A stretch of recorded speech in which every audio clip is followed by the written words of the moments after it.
19th century, which some of you may know, Flow Gently, Sweet Afton. And it was published in every standard American songbook. His total payment for writing that song was 12 copies of the sheet music.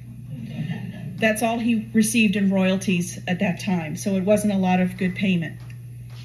This is the only known picture of Bird Spillman Dewey and her family, and what you have on the end, you have the little Julia Bird Spillman, which was her name that she was born under, sitting by her mother.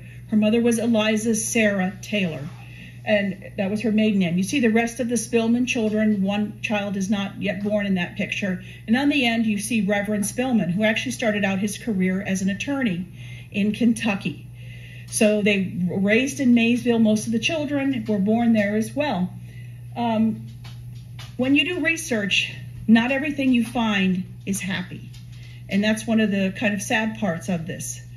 I had seen in some of the genealogical records that Birdie's mother had died when she was only 10. And I didn't give it much thought. I thought there's so much disease at the time, things happen. And reading further into the history, I found a biography of one of her brothers, and in it mentioned how her mother had indeed passed away. This is the Steamboat, the Bostona. At the time, the family was living in Maysville, and her mother was to go upstream or downstream, depending on which way, on the Ohio River to Cincinnati to visit her older son, her oldest child. As this ship was pulling away from the docks, the family had waved goodbye. They had run back to the house. The house looked over the river. It was a very hot August evening, just at sunset. And there was some sheep on board. They kicked the lantern over, an oil lantern. It hit the wood that was being transported on the ship, and the ship immediately burst into flames. The ship was just pulling away from the dock, so the captain of the ship just kind of rammed it into a sandbar that was nearby so that people could get off. Mrs. Spillman tried to run down the deck, and just at that moment, a steam pipe burst and sprayed her with scalding water.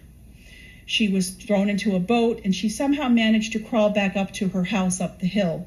She died 2 days later, leaving behind 6 children. So the only time, and if you've read, I think a couple of you out there have read Mrs. Dewey's book, Bruno, which we have a copy here. She only mentioned it once, and I didn't catch it upon a first reading, but I realized later when I knew the backstory what this quote was. "A fire fills me with horror, especially if it breaks out in the night. It always reminds me of the burning of a big steamer that happened one awful night in my 10th year." It's the only time she mentions it in her writings. And so, of course, if you didn't know the backstory, you would just read that and think, well, this is just